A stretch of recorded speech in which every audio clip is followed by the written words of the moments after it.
Assalamualaikum warahmatullahi wabarakatuh. Perkenalkan, nama saya Fatia Miftartanti dengan NPM S1I023020 pada presentasi mengenai hubungan panjang dan berat pada ikan. Di sini saya akan bertugas sebagai moderator. Di sini saya juga bersama rekan-rekan saya. Perkenalkan, saya Wiranti Dia Wulandari dengan NPM S1I023044. Baik, perkenalkan nama saya Rosalina Darmawati Barat dengan NPM S1I023046. Perkenalkan, nama saya Diah Putri Husnul Khotimah, NPM S1I023050. Perkenalkan, nama saya Rio Agustian Mangkulangit dengan NPM S1I023052. Baiklah, yang pertama itu ada pendahuluan yang akan dibahas oleh Wiranti. Terima kasih moderator. Jadi yang pertama ada latar belakang. Menurut Saada dan kawan-kawan tahun 2023 menyatakan bahwa pertumbuhan merupakan perubahan ukuran baik panjang maupun berat pada ikan dalam satu waktu. Pertumbuhan dapat dipengaruhi oleh beberapa faktor seperti faktor genetik, hormon, dan lingkungan. Contoh dari faktor lingkungan itu seperti suhu, pakan, kualitas air, dan sebagainya. Kemudian ada hubungan panjang dan berat. Jadi, hubungan panjang dan berat pada ikan merupakan persamaan matematis yang menyatakan bagaimana bobot ikan bertambah seiring dengan bertambahnya panjang tubuh pada ikan tersebut. Nah, menurut Ramses et al. Tahun 2020 menyatakan bahwa hubungan panjang dan berat ikan merupakan salah satu aspek pertumbuhan pada ikan. Hubungan panjang dan berat pada ikan dibagi menjadi dua, yaitu hubungan isometrik dan hubungan alometrik. Hubungan isometrik merupakan hubungan pertambahan berat dan panjang ikan yang terjadi secara seimbang. Misalnya pada satu ikan ini bertambah beratnya 10%, maka panjangnya juga akan bertambah sebanyak 10%. Yang kedua itu ada hubungan alometrik. Jadi hubungan alometrik ini dibagi menjadi dua, yaitu alometrik positif dan alometrik negatif. Menurut Lestari dan Mahrizal tahun 2022 menyatakan bahwa alometrik positif merupakan pertumbuhan bobot atau berat ikan lebih cepat dibandingkan dengan pertambahan panjang pada ikan tersebut. Kemudian ada alometrik negatif. Jadi alometrik negatif itu merupakan kebalikan dari alometrik positif, di mana pertumbuhan panjang lebih cepat dibandingkan pertumbuhan berat pada ikan tersebut. Terima kasih, kembali ke moderator. Baik, jadi di sini saya akan menjelaskan mengenai metode, yaitu yang pertama itu mengidentifikasi jenis ikan.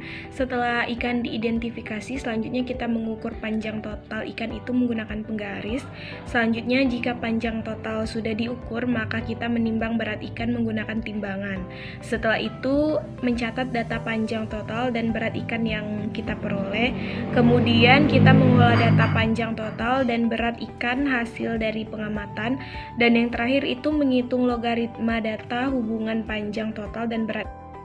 Untuk menghitung panjang total dan berat ikan itu kita menggunakan dua rumus, di mana untuk log A itu sama dengan sigma log W kita kali dengan sigma log L pangkat 2, kemudian dikurang sigma log L dikali sigma log L dikurang log W, kemudian dibagi N kali sigma log L pangkat 2 dikurang sigma log L pangkat 2.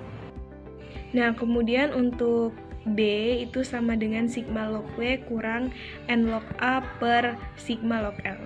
Selanjutnya yang ketiga itu ada hasil yang akan dibahas oleh dia. Baiklah, di sini saya akan menjelaskan bagian hasil.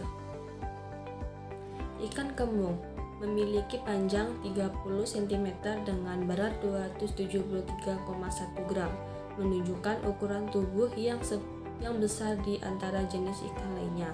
Ikan tubruk adalah yang terkecil dengan panjang 12 cm dengan berat 12,1 gram, mencerminkan spesies ikan kecil dengan berat yang proporsional. Ikan kepe-kepe yang memiliki panjang 15,4 cm dengan berat 43 gram, berada di kategori menengah dengan ukuran yang sedikit lebih besar dibanding ikan tubruk. Ikan layang berukuran panjang 27,4 cm dengan berat 232,3 gram. Ikan selar dengan panjang 24 cm dengan berat 101,1 gram. Memiliki ukuran yang lebih ramping namun tetap signifikan dalam beratnya.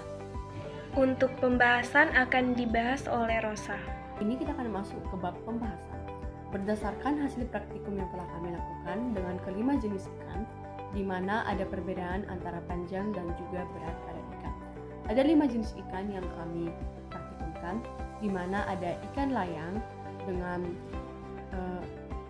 nama latin Decapterus russelli, juga ada ikan KPKP dengan nama latin Lactarius lactarius, dan juga ikan tubruk dengan nama latin Pisacele, dan juga ada ikan selar dengan nama latin Celaroides leptolepis, dan juga ikan kembung dengan nama latin Restrelinger spp. Baik, berdasarkan hasil praktikum yang kami lakukan, kami mengukur panjang dan juga berat pada ikan.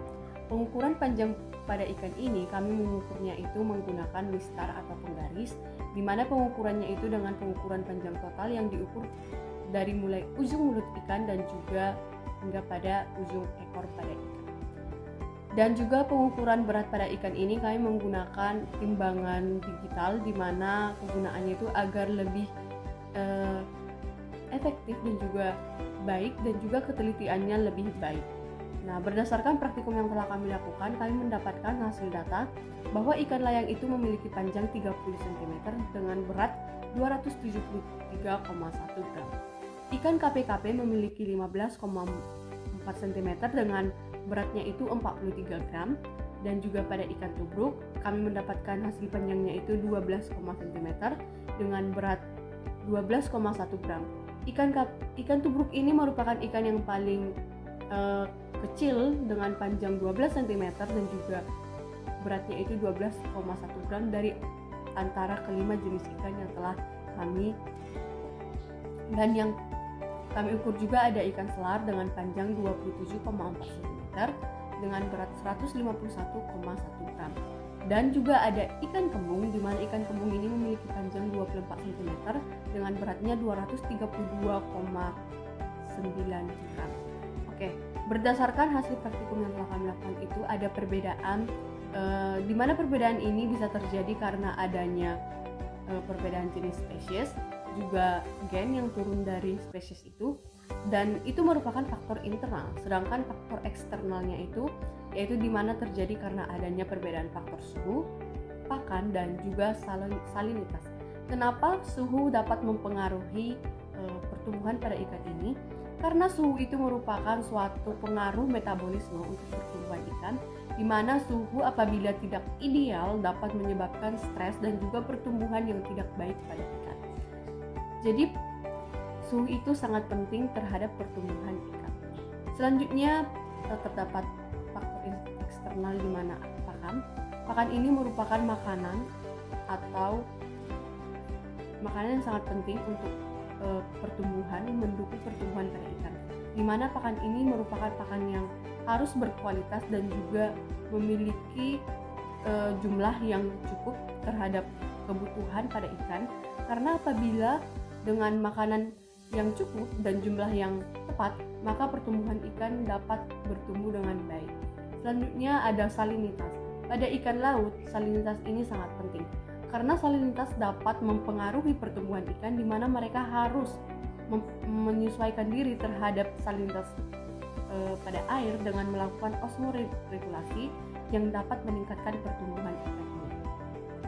Berdasarkan hasil data dan juga yang telah kami dapatkan, bahwa pada ikan ini terdapat pertumbuhan yang cukup baik, dan pada kelompok kami menyimpulkan bahwa kelima jenis ikan ini memiliki pertumbuhan yang alometrik.